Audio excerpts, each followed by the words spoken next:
vous êtes aux avant-postes de cette consommation des Français. Les prix continuent à augmenter. Alors on est sur une inflation à 12,6% sur l'alimentaire de façon globale en France. Et chez Lidl, on tourne à peu près à 9%.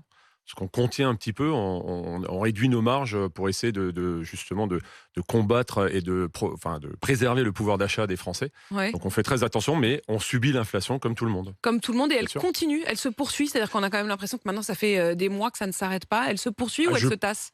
Alors, je pense que les 6 premiers mois de l'année 2023 vont être catastrophiques. Catastrophique. Ben oui, parce qu'on est en pleine négociation alors, sur les marques nationales. Donc chez nous, on va le sentir un petit peu moins probablement, parce que vous savez que chez Lidl, 90% de notre assortiment, ce sont des marques distributeurs, ce sont nos Mmh. marques qui sont négociées tout au long de l'année, contrairement aux marques nationales qui doivent être conclues le 1er mars à minuit. Alors ça, c'est la fameuse loi C'est ça. sur les négociations commerciales. Mais quand vous dites ça va être catastrophique, ça veut dire que vous voyez aujourd'hui, vous, déjà, ce qui va entraîner les hausses de prix des mois prochains? Bah oui, parce que depuis décembre, tous Je ces vois pas comment ça peut être industriels... encore plus catastrophique, Bah quoi. parce que alors déjà, je reviens d'Espagne. Mmh. En Espagne, l'inflation était au double de la France. Donc on a du retard. Chez eux, ils ont passé des hausses plus vite.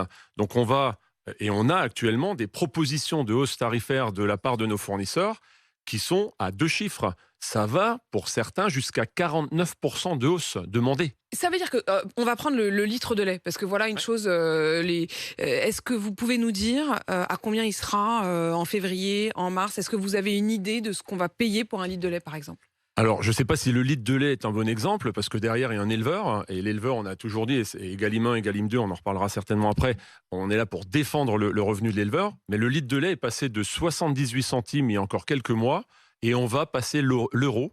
On va passer Ouais. l'euro pour un litre de lait d'ici quelques semaines. Mais en D'accord. même temps, un litre de lait à 1 euro, c'est pas très grave. Non. Quand à côté, on achète du Coca-Cola à 3 euros. C'est-à-dire que le Coca-Cola, voilà un des produits qui va beaucoup augmenter? Bah, alors, on a des hausses de la part de Coca-Cola, bien évidemment, sur la table. Maintenant, après, à nous de savoir si on les Ils vous accepte ou demandent pas. combien?